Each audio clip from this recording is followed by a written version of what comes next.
Well, hello and welcome along to another Week 506 podcast with myself, Matt Leach, who's slightly nervy. I'll get on to that in a second. And the beautiful Doug Allen. Hair looks good, dude. Hair looks on point. Yeah, it's grown, isn't it? Yeah. Yeah, it's No, good to be here. How are you doing? How are you getting on? Good, mate. Yeah, we were talking off camera, mate, off pod. I'm up a mountain, living the eco life with the buzz of a generator in the background. Diesel-powered generator. Putting, as much pollution into the air as as a truck. Because like my mate that we're working on this house together and everything and on the land. He's gone off for like a month. He's got some work somewhere else, so I'm sort of tidging and tadging around here. And much as he's an eco warrior, I am not. So after about 37 to 38 minutes of him being gone, I started running the generator because I can't get on to work, man. With that lovely dull drone in the background. I've got the jelly running. Yeah, very funny. So we should introduce our guests as well. I'll start with a reoccurring friend of the pod, Matt Maid from the 100th Bomb Group Foundation. How are you doing, Maddie? Great. Hope you guys are well. Yeah, good to see you, Matt. Yeah, good to see you, man. Good to see you. And then we also have a special guest, as this is tending to turn into a Masters of the Air Appreciation Society podcast. We have George Webster. How you doing, mate? I'm doing very well, thank you. How are you doing? Yeah, not too bad. Not too bad at all. I noticed in your IMDb, George. That's always a terrible start. Yeah, did you do it, or is it a fan, or is it an agent? Or the little I think it's a little bit of all. I think the IMDb is a bit of one of those, like, it's a free agent. You can get anything in there or on there. I'd say it's like 90% accurate. So is it 90 to 100% accurate that you're 6'2"? That is true. Right. Depending on the role that I'm going for. Sometimes you're like, this to be small, I'm 6 foot. Or if he's tall, I'll stretch it to 6'3". Right. I'm probably 1.5. Right. So what we have here is an actor who is 6'2" and very handsome. So just like every other Masters cast member, essentially. Exactly. The jealous part of me straight away thought, well, you might be handsome and 6'2", but I'm handsome and Doug's 6'3". But none of those things are true anymore. I've totally shrunk and I'm no longer handsome. So it's coming for me. I can feel myself shrinking today. It's happening. It catches us all up. You're shriveling away. So we'll get straight on to your role in Masters of the Air, and then we'll hook back and we'll talk about casting and filming and all the good stuff. But you played Lieutenant, I have to get it right, I have to get it American, Lieutenant Glen, who's a pilot. We just start there. So tell us what you know and what you learned about this man before you played him, as you were playing him since then as well. Yeah, I mean, an extraordinary guy. And I suppose the way that it was sold to me when the part was given to me was the story about him contracting VD on his way over, as a sort of like, just surmises him as a person. It's a funny anecdote. But the fact that he was the first person to do the tour of duty then and fly back was it was an extraordinary thing to learn about the guy, and it's an easy thing to sort of maybe link those two things together. And I actually got in touch with John Lucky Luckadoo, who is still alive. He was Glen's co-pilot for most of his missions. And he actually said in an email to me that one of the reasons that Glen was so dedicated to being the first one to do it and just put his hand up for every mission was because of the embarrassment of arriving late to the war. That he sort of arrived like, right, that's it. I've got to make up for this. And so he just kept going up and just smashed out the park, and was by all accounts just this extraordinary airman, and sort of carried on planes throughout his life. And was he the first pilot to complete his missions and go home in the bomber squadrons? Yeah, I believe so. I'm sure Matt, who's above me in this thing, correct me if I'm wrong. For the 100th was. There were other groups that finished first, but for the 100th, he was the first. And I guess what's notable is he did it in like a very short amount of time, within like a series of weeks. Practically got there at the end of June and was done in September. So was that anything to do with trying to get more penicillin or? Yeah, but how does that happen? Yeah. How does that? This is a question for Matt. Maybe like, how does that happen? Like, surely you just, if you're a part of a bomber crew, you just get the missions you get. But was there options then? Were you actually given a choice to go up on extra missions if you wanted to? Because it sounds like he had an opportunity to get it out of the way really, really super quick. So what? Yeah, I think it varies. I don't think you really had a choice, but I think early in the war, in those circumstances, you know, if you were the guy that's like, "Hey, I've got a trusted reputation, I'm willing to go again tomorrow," they're like, "Okay, sure, we'll put you in the formation." And I mean, he had said like, "Hey, he didn't take any leave, where his guys got a pass to go to London. He nixed that. He was just ready to go nonstop." Wow. And did you learn about this, George, before? So you got, because we speak to a lot of other cast members, and even on our show, obviously we had the same thing. We had an information pack about the character we were playing. Sometimes, like with mine, it was just like literally a photo and a couple of pieces of information. It wasn't a great deal. Did you get a good amount of information from the production about it sort of came in dribs and drabs. There was stuff on the 100th website about Glen that was a good starting point, and then I went on my own sort of investigations through Facebook to try and find members of his family, people who knew him, and that sort of failed until somebody put me in touch with John Lucky. And then throughout production, things would sort of come in, and we'd find out like what hometown he was in and how that would change the accent, and it came through that way. But most of my stuff, I'd say, I took from my email exchanges with Lucky. He was so open and honest, and just with little gems in there about. It's one of those things, you know. Glen isn't a massive part of the show, as you know, like as is the nature of these sorts of shows. Yeah. So you don't want to paint him in too broad a stroke, but you sort of have to hang your actor's hat on some key pieces of information rather than trying to dig too deep and getting too into it and being like, oh my God, what, you know, did he have a lisp? Like, it's like, the important thing is that he was a really dedicated pilot. Everybody respected him. John said Lucky said he was quite quiet and unassuming, and just sort of kept himself to himself. And so little things like that sort of informed on a scene by scene basis, just having that one thing to go, okay, so in this scene, everyone's smoking and drinking and having a lovely time. It would make sense for Glen to be at the bar, maybe chatting to this girl, having a cigarette, like educating himself a bit. So that those things, sort of, it was a mishmash of lots of different strands of information. And is that what you hung the hat on character-wise? Was that he was slightly on the back foot, quiet, unassuming, focused type of character? Yeah, I think so. I think I'm trying to think. Obviously, it was like 3 years ago now. I'm sure there's other stuff. I should have read back with the emails of Lucky, really. Yeah, I'd say it was. It probably was that sort of thing. And I think Glen was a bit older as well, if I remember rightly, than a lot of the other people in the 100th or in his crew. And I think Lucky said that his nickname was like Granddad or something, or Grandpa. And so again, 24, exactly. How old was he at the time? I don't know. I can't remember. One of you guys said it. He was 24. Oh, right. Okay. Oh my! He's called Granddad. Jesus.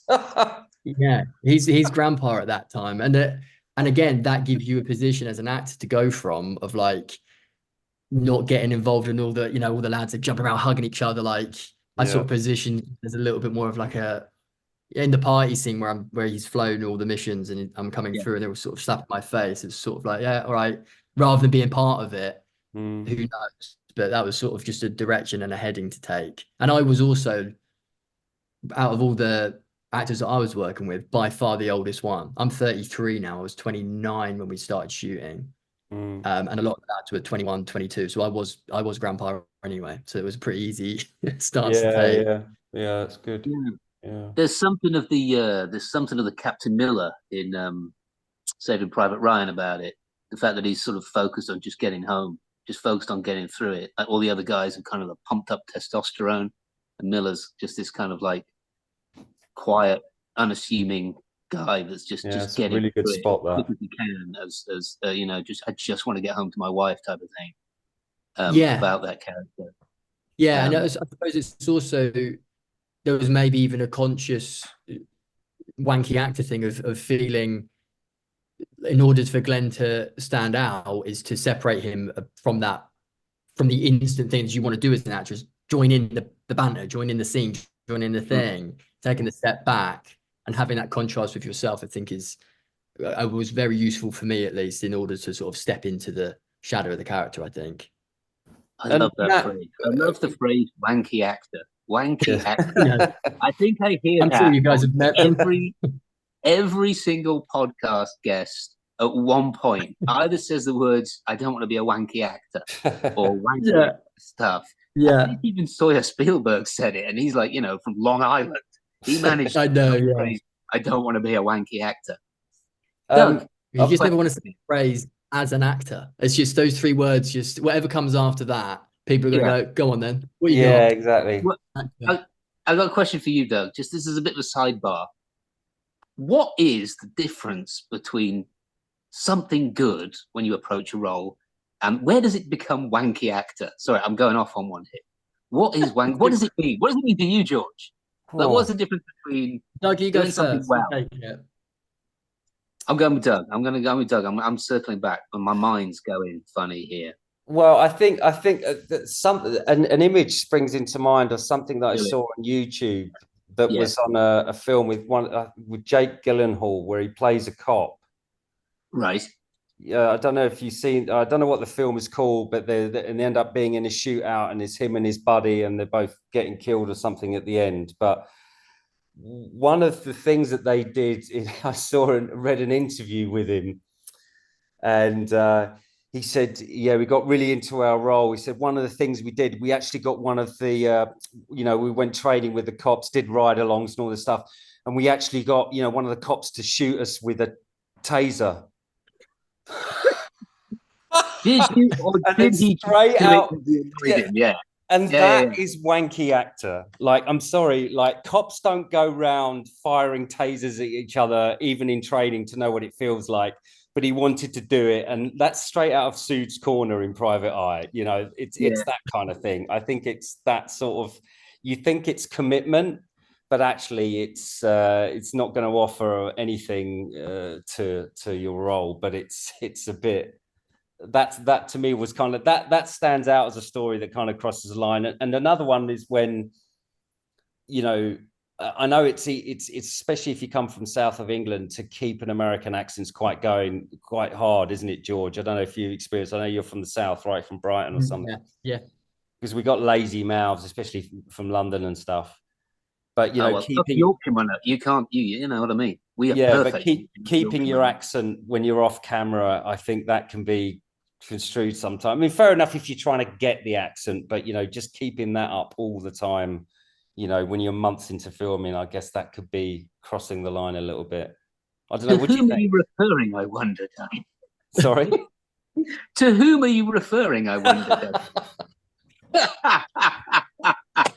That is a Band of Brothers in-joke, which we shall no longer go any further to. George, have you got anything? I have something while you think. So I was doing this film years and years and years ago. Jason Fleming was in it. And he had just done this film. I can't remember. He was playing a rock star or something. And he does this really wacky speech in it.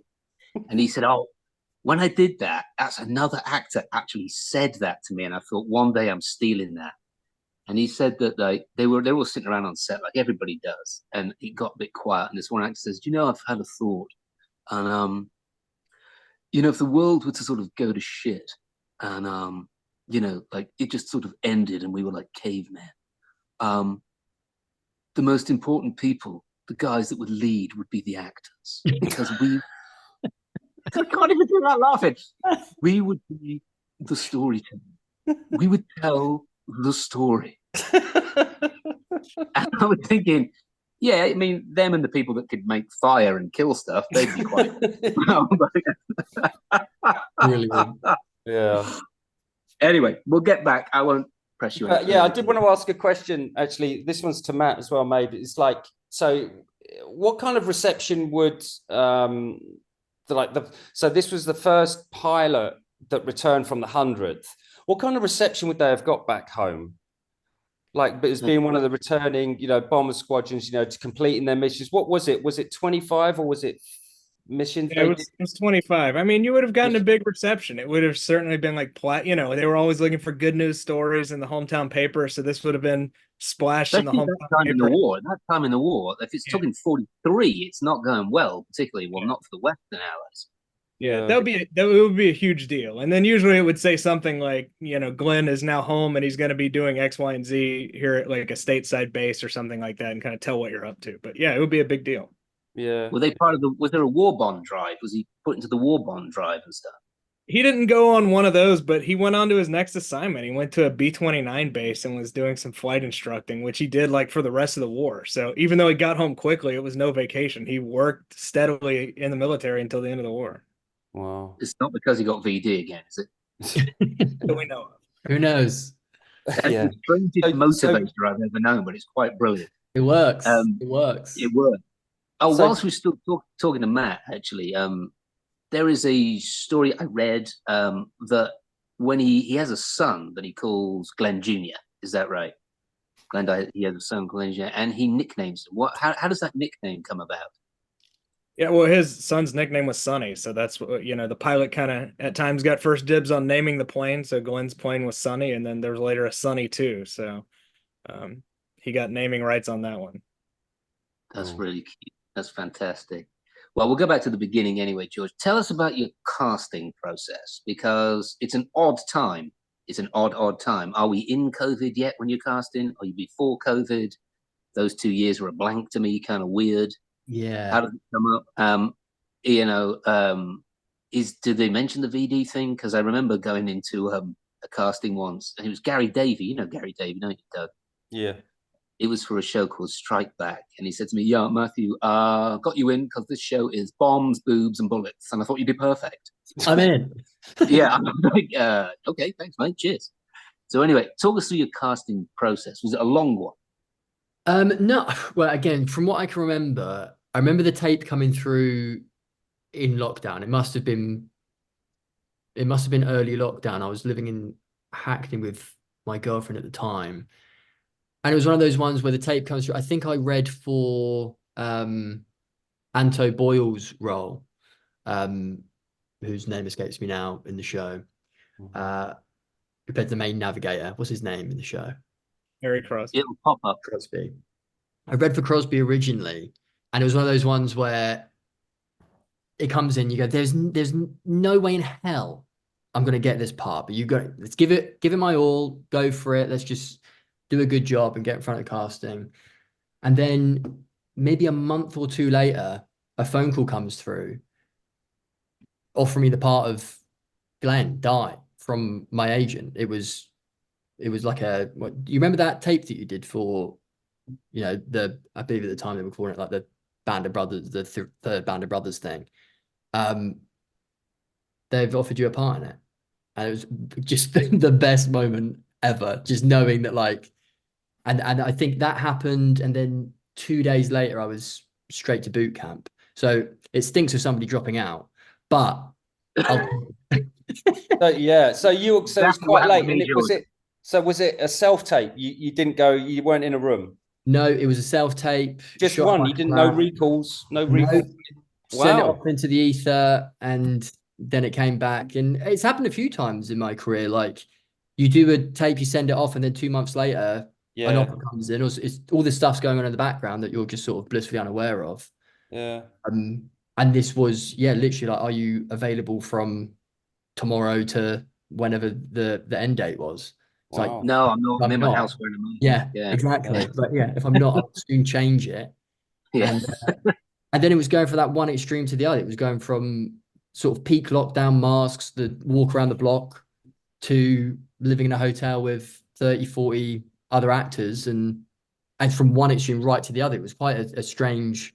So that was within days. Days of getting the phone call, you were in this hotel Without getting into sort of boring industry talk, I think my agent was sort of going back and forth with casting about the deal and what the terms of the contract and stuff. So I was actually a day late to the boot camp, which was even more terrifying. So I turn up, I get my uniform, I get my hair cut, I walk down, and I'm greeted by 50 young actors, all with American accents, asking me like, "What's your name, kid?" I'm like, "George, George." No, what's your what's your character name? You're like, "Okay, we're playing this game, are we?" Yeah.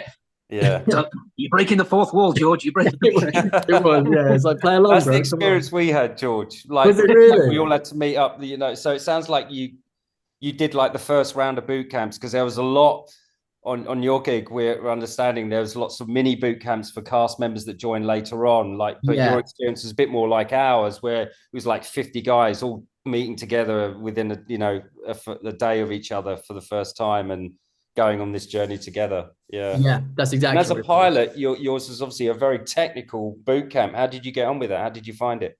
Yeah, amazingly interesting. Like, I know next to nothing about planes. I'm terrified of flying. Planes freak me out. And genuinely learning the process of effectively starting up a B-17 and the speed it should go and all these things. It's so cool. That. It was so cool, and it really demystified the process of a plane taking off for me. So if I'm in a plane now, I can sort of hear what's going on noise-wise. Well, that's probably that. That's probably that. That's that going up. That's about this time that you should pull back. It has eased my fear of flying just by knowing that stuff.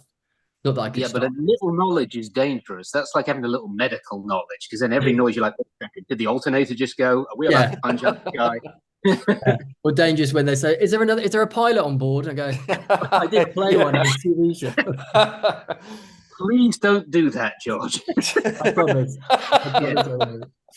That will be an actor. That will be a wanky actor move. That's a wanky actor, yes. You know, going in the front of 160 passengers and going, I've got this. You may recognize me. I've got it down. No, the last thing they heard. Yeah. Yes. The last communication was what appeared to be an actor from. And I can ride a horse. Just as you're going down. Yeah. Very, very confusing. Apparently a lovey from Brighton thought he knew how to fly the plane.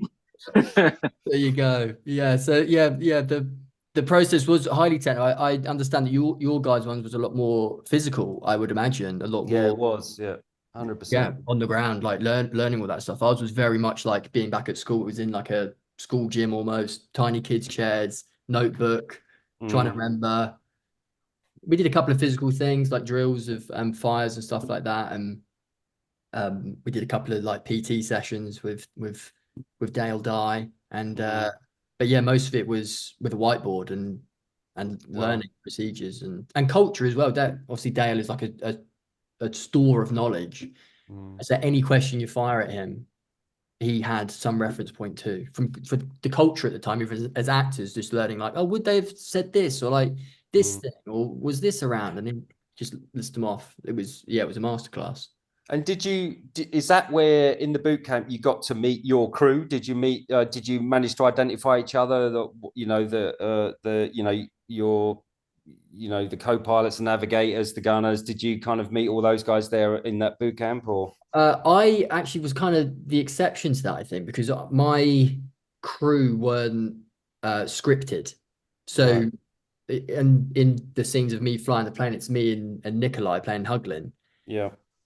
So I didn't have a crew. Everyone else was in there. It was kind of sad, actually. They all had their little gangs and like their own little songs. I'm just sort of sitting there like, okay, I've got no one. And Nikolai didn't come to the boot camp.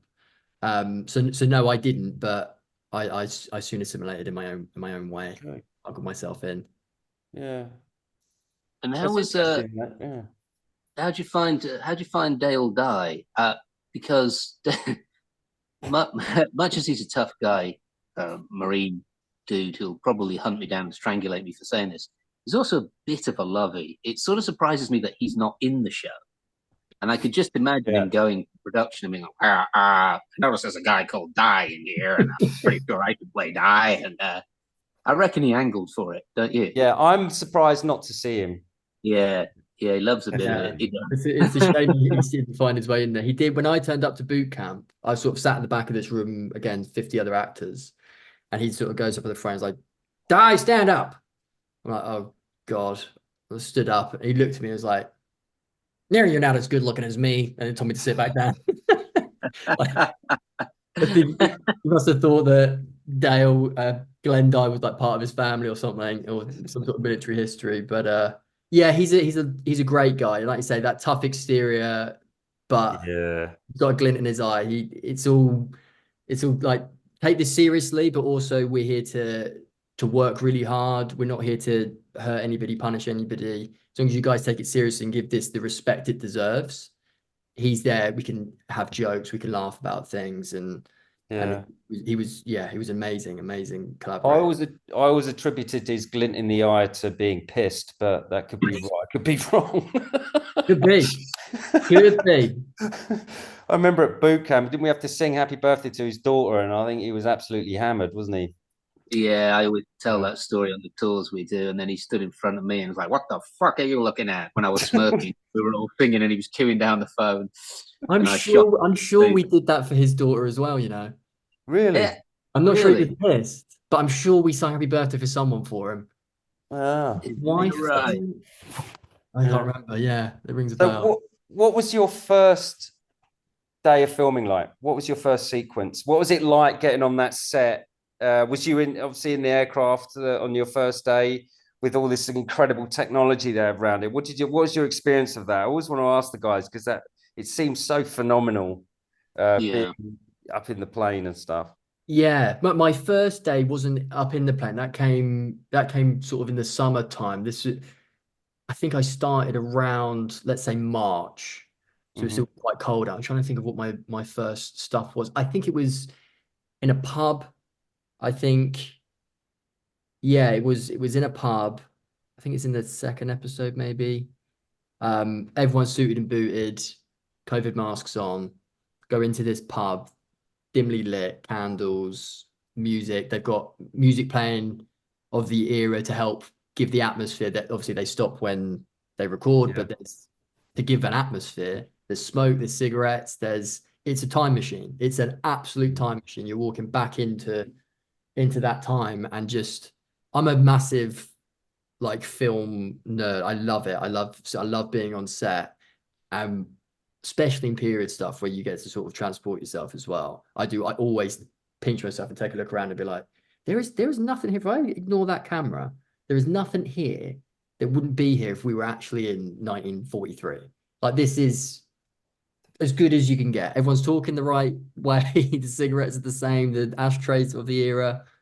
And it was extraordinary. And yeah, then the plane stuff came later, and the plane stuff was unbelievable. That piece of technology that they're using, the volume, I'm sure you guys have spoken to people about it, and the rig that was 20 feet up on the hydraulics and that kept breaking, which meant that we were there for 2 weeks, I think, when we should have been there for 2 days. The hydraulic suspension would stop and then start pissing oil out of it, and we'd be all waiting on set like, yeah, it's probably not going to happen today, guys. Get the paddling pool out. Oh wow. But once it did start working, there was no acting involved. It was purely grin and bear it, the flashes of the flak in your eyes, the jostling of it. It's completely immersive and hot as hell.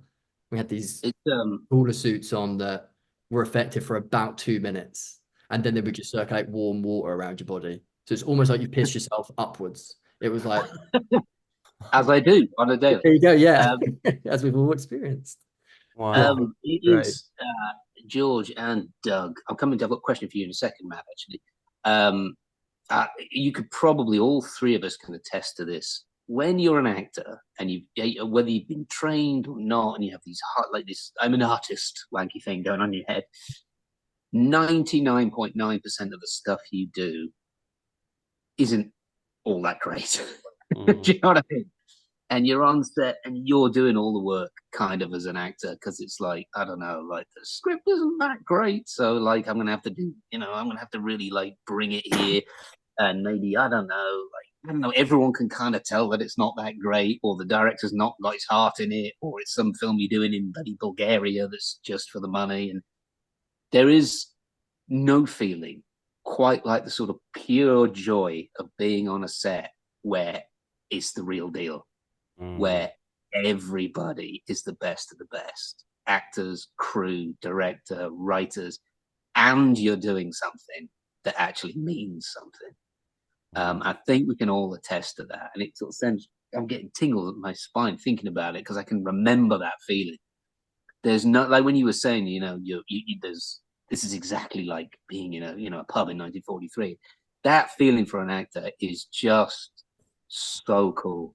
It's so pure. It's so like, you don't really have to bring anything from yourself. It's all, you just have to kind of be. It's, I can't really describe it to anybody who doesn't have a career that's kind of like vocational, but half the stuff you end up doing isn't all that great, that you end up on a set like Band of Brothers, like the Pacific, like Masters of the Air, and it's just such a joy, isn't it? Yeah, it's a completely different. It feels like a different job. It feels like, It does feel like a different job. It does feel like a different job. yeah, it gives the importance to what you do, and even the time frame. I think as actors through COVID, you sort of go, well, you know, people are watching TV and entertaining themselves in this horror. Like there is a use for what we're doing, and especially in stuff like this where you're remembering what these men went through and being a part of that. And you've got, like you say, thousands of people working on this thing who are sincerely giving everything they can to make it as good as it could possibly be. And no one's taking it as like, oh, it's just a job. Oh yeah, it's just, I'm doing this for 6 months and then I'm moving on to someone else. It's like, no, this is it. If you're going to turn up for a fucking job, this is the one to turn up to and pull out the bag. And you see every single person from runners to anybody is doing that. And it's a really special thing. You wish you could have every job be like that for sure. Yeah. Because I think it's important for people, because I think when people watch stuff like Master of the Air or Band, they kind of, they hold it in such high regard. Oh man, it must have been incredible. And sometimes you do a job and people say, oh, that must have been great. And you're like, it wasn't that great. You know, the lead actor was a dick and, you know, the script was rubbish and I wasn't really enjoying myself and all the rest of it. But those of you who are sort of like huge Masters of the Air fans, which I mean is just growing and growing, or band fans or whatever, it really was as good as you think it was. And it just doesn't get any better. It's just so energizing. Like you can be hungover to hell in mine and Doug's case, or George Khalil's case, or whatever. Like it's so energizing. It's just such an incredible experience to be part of. And nothing ever quite hits that heights again. I'm sorry to tell you this, George. You probably figured that out already. Yeah, definitely. I remember saying that to some of the younger guys on it, who was their first job out of drama school. And going, guys, it ain't usually like this. It's usually feel this special, and every single day you might even just be like, I remember the bicycle scene where we were racing around the base, like we did a rehearsal day before it. Just that we were rocking up in our t-shirts and stuff, just running through the bicycle race. It's just like, this we get to do this for a job. This is brilliant. Yeah, it's like, I had a similar day on the credit sequence of Band of Brothers riding a motorbike with a sidecar. And I just remember that day, like they're teaching me to ride this 1942 Harley thing with the accelerator all back to front, the gear shift on the tank, and I had a sidecar on it. And you just think, I'm driving on the road. I didn't have a bike license then, just like following a camera car through all these beautiful villages, and you just think, God, I'm doing this for a living. This is what I do for a living. It was absolutely. Yeah, it's great days. You really get. I still remember them now, and it's just like, and that's another thing. Like, because obviously we all played real people, and it's something that I know me and Matthew, like, we're really, really proud of it, and it's something that kind of grows as you get older. It gets more important to me now than it was even when I was shooting it, and in an earlier stage of life. Can I ask you why that is? Can I ask you why you feel it's more important now? I don't know. I think a lot of it is just about what we just said earlier. Most jobs, you take them because you need to work, you need the money. It is what you do. and the scripts aren't great, the cast, you know, whatever. You know, you're turning up, you're doing a job. Yes, you still enjoy it, whatever. But there's something about band that, you know, the scale of it, you know, when you get the dog tags and it's got the guy's name and the guy's number, and you're like, this guy was really around. Like, I'm representing this guy, you know, and I've still got the dog tags, you know, and they're still my only possession that I really value in my life, actually. And also, and as you get further in life, you realize that jobs like that, moments like that, are so rare. As you're obviously, like you say, you were saying this to the younger cast members, like, it's not always going to be like this. In fact, you're probably going to be very fortunate if you ever experience this again, which is true. And also, you know, like me and Matt were still, I mean, this is 25 years ago, and we still got a WhatsApp group, and these guys are like such dear friends, you know, heartfelt friends. You know, we always look out for one another. You know, a lot of us have had really rough times, and all the other guys are always there to back us up, you know, and that's something that you just value, that I just value more than anything, you know. And I would say, George, risking dipping my toe into the puddle of actor wankerism, when you're doing like a film or a TV job, like it's quite cold. Do you know what I mean? Like, there's no audience or anything, so you don't really get feedback or anything. But since sort of band came out, and then since like I run this and we do tours and you meet people and social media is a thing now, the amount of feedback that we get, the amount of, like, you've got 17-year-old kids who are reenacting the guy that, you know, you played, and then you've got this whole, your family members, and the guys have like passed on, but the younger family members, and even the younger family members are coming at you and, you know, saying thanks for doing this, and we're doing this, and do you want to come to this? And there's like, it's just incredible the amount of sort of base level just interest and just kind of like love of that show, and then everything that it spawned afterwards, and all this history and people getting into it and people understanding it. Like, when I was a kid, I was always a history nut, always a history, like A-level history and all the rest of it. But it was always, you know, words on a page and broad, and, you know, this general did this, and, you know, these guys did this.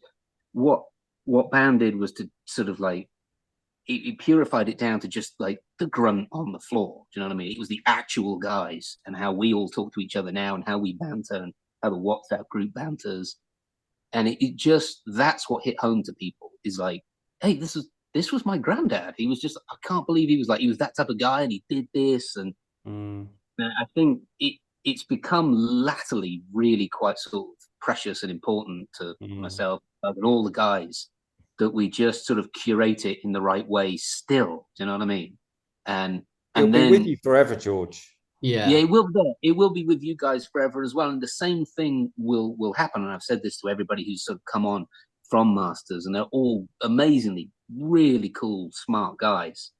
I mean, we as We Happy Few, we are running 2 tours, one in September and one in January. One a Rose's Riveters tour, and one with the Alice in Dallas guys. And it's sold in 20 minutes, both of them, like that. Wow. Like, people from around the world. From around the world, just shoot, yes, they're there. Our pre-sale, we had a pre-sale before the sales, and that sold out.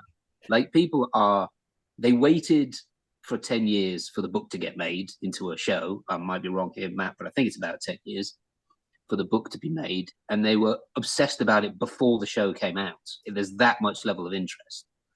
And now what will happen is, with all these sort of tour companies that sort of spawned out of sort of Band of Brothers, you know, all these guys who started to do, you know, Band of Brothers in Carontown, or The Bulge, or, you know, Arnhem, and all this stuff. The same thing will happen with Masters of the Air. And as time goes on, you're going to get more and more people going, hey, do you want to come on this tour? Can you come and talk about the show? Can you do this? And they're into the minutiae of it, like the absolute minutiae. Like, the last tour I did a Q&A on the bus, and it was like a random Band of Brothers facts Q&A. And there were people putting their hand up before I'd finished the sentences, and correcting as well. Like, they just know absolutely every little thing about it, which reminds me, Doug, did you know this? You know Alex Sabga? Yeah. he dies. Melek dies in episode 7. Mm. He's killed in episode 7 by a sniper, I think, after the attack on Foy. Wow. He's actually in episode 10 when we're all on parade. It actually cuts to him for a second. And I didn't know this. One of the guys on the bus pointed this out. Really? I don't think Alex knew it either. I was like, did you know that you're also in episode 10 for a second, even though you died 3 episodes previous? Well, I don't remember that. I'll have to watch. Yeah. I'll have to watch Ep 10 again to have a look. Oh, it's just come up. He also played Rogers in episode 1. So it was almost like a theatre piece as far as Alex was Yeah, concerned. yeah, Playing multiple yeah.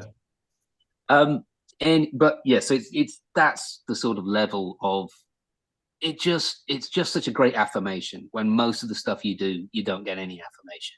And you Yeah. just know from what you were talking about being on set and how important it is, it's just like it just feeds into the fact that, dang it, I might have fudged up everything else in my life, but this has some meaning and it's not going away.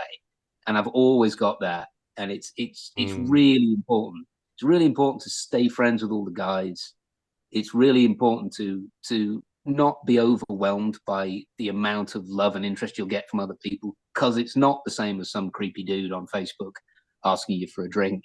It really is like, and I do get that a bit. It really is honest, true love of what you've done and the real guy that you played. Have you experienced any of that yet, George? Have you experienced like the sort of groundswell of affection that fans are having, and obviously relatives of the guys that you portrayed? Like you say, you've been in touch with, was it your co-pilot?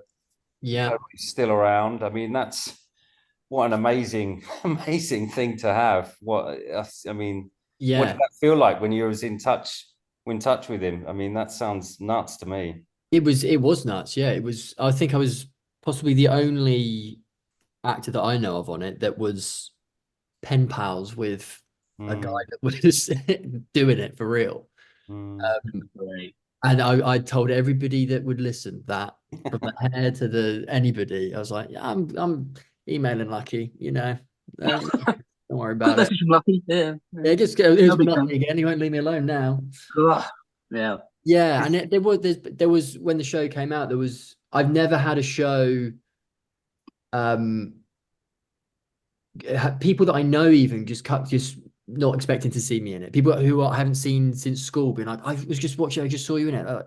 People that you'd be like, I didn't know this was your sort of show, that you'd even watch this, but it hits a demographic that I had no idea was there. I thought the military buffs, but it expands beyond that. There's a real appetite for audiences, I think, maybe now more than ever, feeling like we need to really know what happened then, so it either doesn't happen again, or at least give the modern military, the respect that it deserves and doesn't always get, especially in the UK. I think.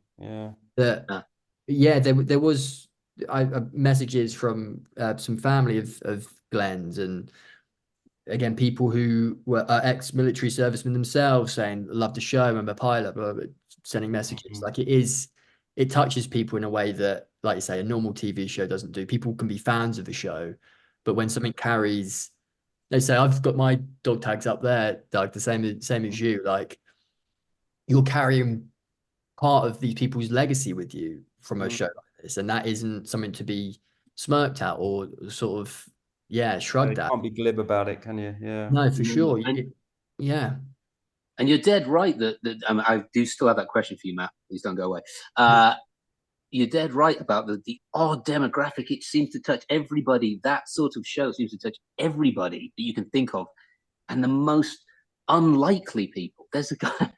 I'm up a mountain, like kind of living off grid, and there's a guy that comes and goes, and his name's Sean, and he's the coolest guy. He's got like long hair, and I don't know where he lives. I think he lives in a cave or something.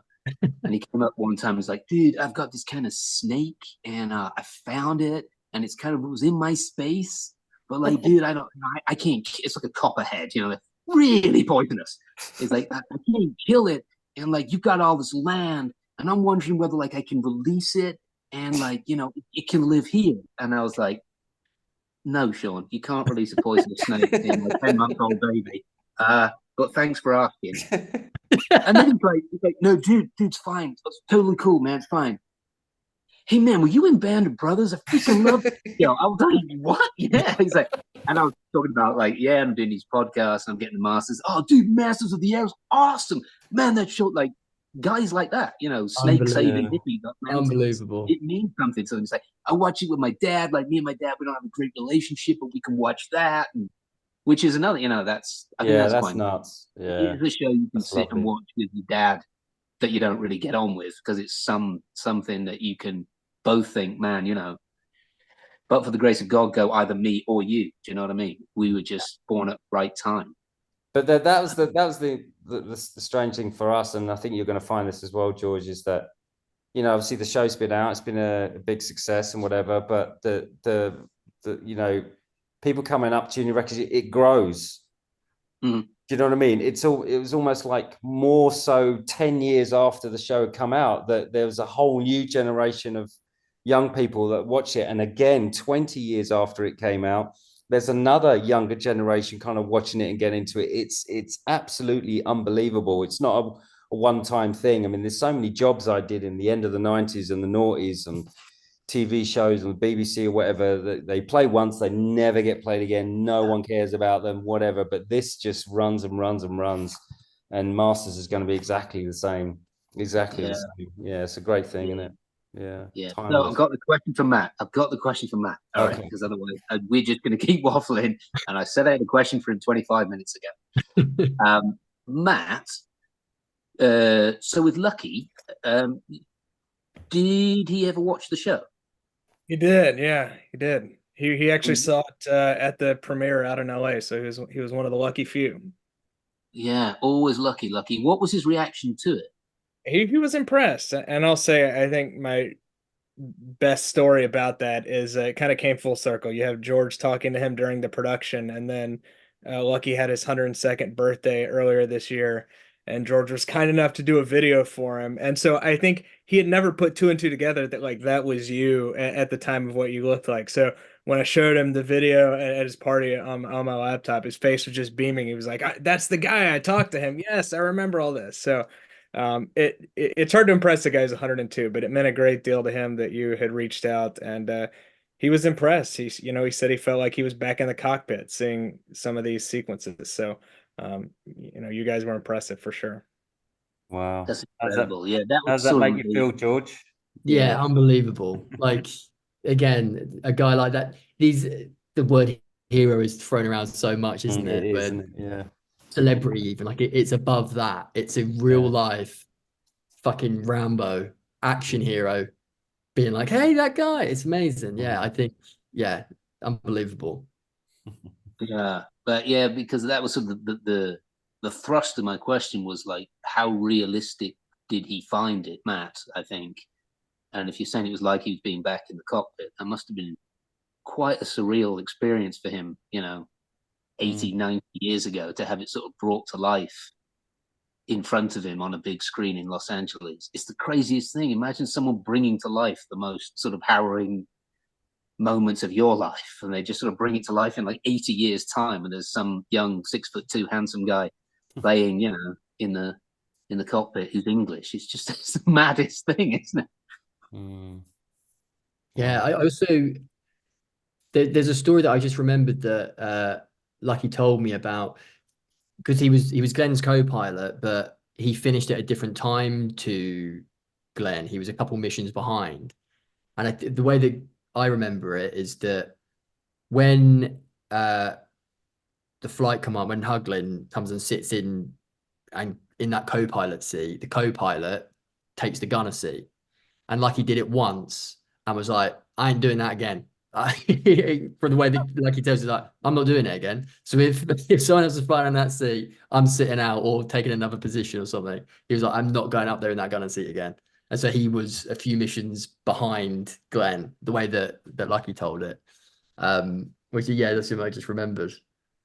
He was just one of the most erudite human beings, Lucky Luckadoo. I mean, he came on our podcast and just spoke for like an hour. It was incredible.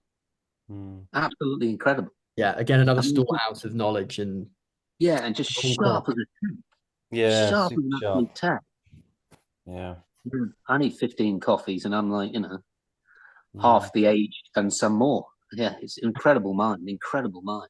What was your most memorable scene to shoot, and why was that? There's one scene in particular that didn't make the show. That Kari Fukunaga, the director of episodes 1 to 4, was writing stuff on the day and being like, let's try this. It was on a production of that scale to have that freedom to be like, let's try this thing out and let's do this thing. And in one of the diner scenes, there was a sequence where he wrote that morning, me, him, and Nikolai, about my journey through the VD thing, and it was in a banquet hall. And I remember specifically there was a camera move. This is, again, probably boring to people who aren't actors, but there was quite a complex camera move where someone comes and whispers in my ear. I then have to look over at the commander, look at him, go, okay, stand up as the camera's tracking, and then move at the right time. And I was so nervous, obviously. Like, everyone's in this banquet hall, 100 actors, 500 essays, madness. And I wasn't quite getting the movement right on the thing. So I went around it. I was like, Carrie, show me the shot. Show me what you're trying to get. As soon as he showed it to me, I was like, I know what it is. I know what you're trying to get. And so we did it one more time, and that flow state of like when everything just works perfectly, and it carries really good at sort of, as you've seen in the show, like these tracking shots that just go on for ages, and everything just worked like music, and it just was a real moment as an actor where you go, that is why I do it. This is the fun stuff. This is like complex camera moves, timing, performance, dialogue. It all just worked seemingly together. And that was like a really personal moment to me of like overcoming the fear of it, of performing in front of this many people in a film job like that. That really stands out as a personal moment. And then another one was sort of the big picture one. It's when we're loading into the jeeps and the vans in order to go on our first mission, and we're filming it at sunset, which I believe they were doubling for sunrise.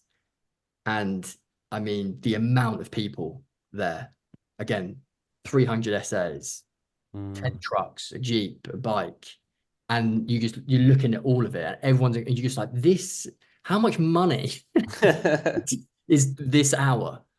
Yeah. We had quite a few. They're the sequences that I remember as well, George. Yeah, I bet. Like, we had a lot of those on band, obviously being a ground war with 200 German essays as well, and Panzer half tracks and whatever German tanks and stuff in the distance, as well as all of our stuff. And then you just take a moment, and as far as the eye could see, it's real. As far as the eye could see, it's real. I have quite a few images of that in my head of just standing there and going, wow, it's just, Most notably is the German surrender in episode 9, where they literally, I think they had 2,000 essays, which I should say means special abilities extras. I won't tell you what we actually called them because I don't think it's correct. I think they had 2,000 guys in uniform, German guys in uniform, marching up and down that runway. Wow. I think they quintupled it to make it look like 10,000 in post. And I told the story before. 2,000 wasn't enough. Yeah, exactly. 2,000 wasn't enough. I took a friend of mine who was a director that day because I wasn't shooting, because they were just shooting the German surrender up on a gantry, a bridge that went across. And he was mesmerized because the whole bridge was just bouncing as these guys were marching in unison down. It was an incredible moment. And he's just like, you don't get those anymore in production. It's all. No, you don't. Would be done digitally. There was no reason to do it apart from it's the best thing to do. And I've got a theory that it holds no proof, but the prevalence of AI and what that is going to do to visual effects is going to make that so much easier, that I have a feeling that Hollywood are going to go back to the golden age of like, let's get 2,000 extras for the scene, and we can publicize that look, we did this for real in camera. The fact that everyone assumes everything's going to be AI and just done within a computer is going to not have any value when you know that Tom Cruise has jumped off the mountain on a bike. mm, It means something. And I think the Yeah. same thing with stuff like this. It's like you got 2,000 SAs as Germans there surrendering. That is a marketable scene to shoot. Yeah. yeah. Like Ben That's Hur. yeah. They did it on Ben Hur, didn't it? 7,000 extras. Most extras they've ever used. Yeah, Exactly. Like you would, if you saw a movie that's like they had 10,000 extras do this battle scene in this Roman epic, you'd be like, I'm going to watch that. I want to see how they did that. I want to hear that story. So But that's the kind of beauty of doing like B movies out in Eastern Europe, is that they do a lot of enhanced practical, they call it, like the stunts and the explosions and stuff, and they have bodies on the ground because they're cheap, and you know the post stuff, the AI stuff, super expensive. You know, you have to get hundreds of technicians sitting for thousands of hours on computer screens, and it is like, it does feel old school, and it does feel, you know, I call it movie magic, you know, when you get these moments like you were just describing, when you just turn around and everything you see is like, we had a lot of scenes in the early episodes, I think, you know, going through Holland. Do you remember when we're sort of liberating the locals, and literally we're in this, which was a set of an entire high street, wasn't it? And with roads going off it, and just hundreds of people in civilian. Do you remember that? Yeah, Eindhoven. Yeah, it was just, and you just look at everywhere you looked, you were there, you were completely there.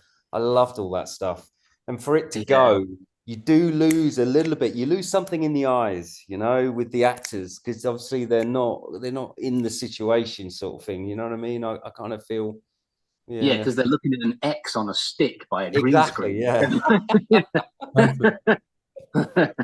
Not even So get how your have eye things line been going? How have things been going since? yeah, good. It was sort of, it was strange. COVID was sort of my busiest time as an actor. I don't know if all my competition died off or something, but I went from Masters into a show called Wedding Season, which was on Disney Plus. It was like their first British show. And then I had a show come out earlier this year called The Doll Factory that is out and about somewhere at some point. But I mean, the past few months have been incredibly quiet. I don't know if you guys can attest to that. Yeah. The industry's in a strange spot, and a lot of my friends are out of work. As I've got some voiceover jobs which are sort of keeping me going, which is lovely. Yeah. But yeah, it's a really hard time. A lot of my friends that are on crew that like are really struggling to find productions, and I think I hear that. It's a weird time, isn't it? Yeah, Sound quite well. editors, I've spent a bit of time out of the business, and I'm just speaking to my agent about coming back in, hey, and which would be, I'm really excited about. Well, kind of, you know, getting back to doing self tapes and stuff, and hopefully land something next few months. And yeah, I've been hearing the same thing for a lot of our friends, mine and Matthew's friends, that are normally working, just not working. It's a very strange time, and I don't quite understand it, because especially with the broadcasters, you know, this platform thing, subscription platforms, you know, they have to have content, otherwise their model fails. But I think, you know, they buy a lot of old shows and you know, redo them or whatever, or the shows seem to go to the same people. I don't know quite what it is, but yeah, it's always been a little bit like that. You know, a bit of feast and famine. It was one of those like perfect storms. You had the actors' strike last year. That's right. Really affected stuff over here in the UK.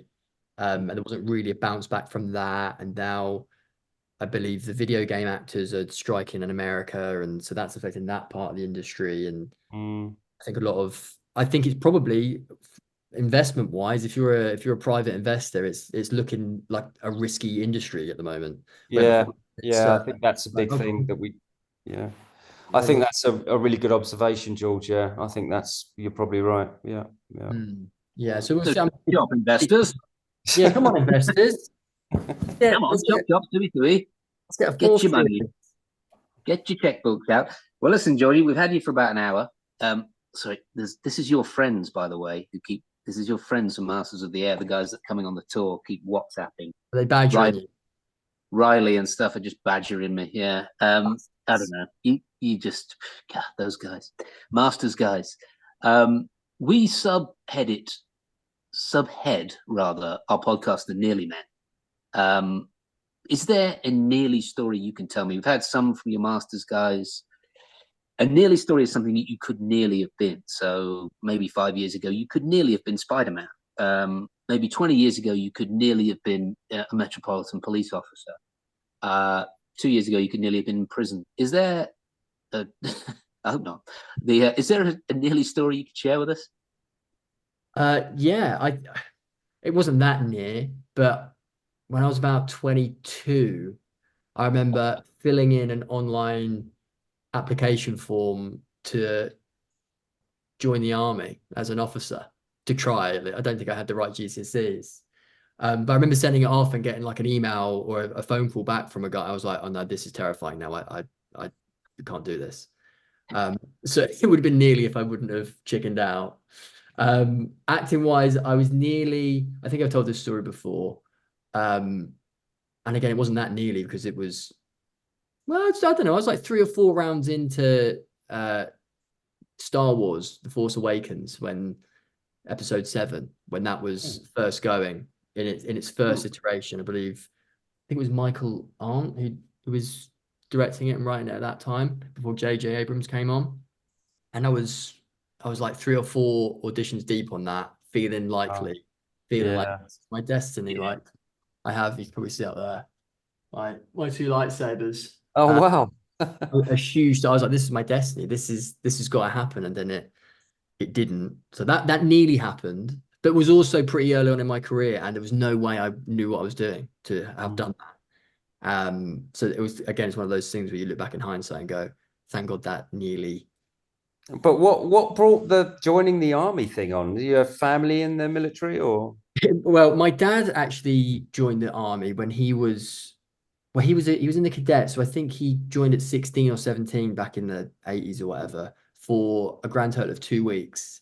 I believe he'd signed like the 2-year term, and his mum had to come and get him and be like, he's not staying. Wow. They went, You're okay, a very naughty boy. yeah, literally. So and my granddad, my dad's dad, is a massive history buff and sort of always had war documentaries on. So I've always been fascinated by the military, and it's one of those. It's maybe not every boy's dream, but I would have loved to have gone down that route if I hadn't have gone down this route. I'm not sure I ever had the bottle to do it, but as a fantasist, I definitely would have loved that. But yeah, no surviving members of my family are military men. And I even believe my great granddad managed to get out of the war by breaking his own arm on purpose in a car door. So that's my genetic lineage of just scoundrels and scallywags. I ain't going. Yeah, that's cool. I like that. Scoundrels and scallywags. Yeah. All of us are the same, I think. Yeah, I think listen, we are, yeah. Anyway. We've had you for an hour. It's been a pleasure. Thank you very, very much for coming on. It's been really nice talking to you. Not at all. It's lovely to meet you guys, and hopefully we get to meet each other in real life at some point. Yeah, I'd love that, George. Very for cool. sure. You should come on a tour. Come on a tour, George. You're yeah, one of our send me an invite. tour. I'll be there. Fantastic. All right, dude. All right. Take care, George. Take care. Speak again. Right. Bye-bye. Well, another nice fella from Masters. Yeah, I was about to say another delightful, intelligent, erudite young man. Can't we just get one dick? One stupid dick for one. They're One all twat. so smart. Yeah, one absolute whammer. No, what a lovely man. It was really nice talking to him. They're so smart and erudite and clever and good looking and thin. It's just sickening. It is, sickening. isn't it? Yeah. It's good. Well, all right, fella. I guess we'll draw this one to a close. Yeah. Been lovely to see you. And lovely to you too. Thanks for listening, everybody. We will catch you again next week, wherever next week is, depending on when the pod drops and how you get it. If you fancy it, go over and sign up for our Patreon. We really appreciate the support, and you do get the podcast a bit earlier than everybody else and a bit of extra content when we put it on there. So thanks very much for listening. Cheers, guys. Cheers. Thank you.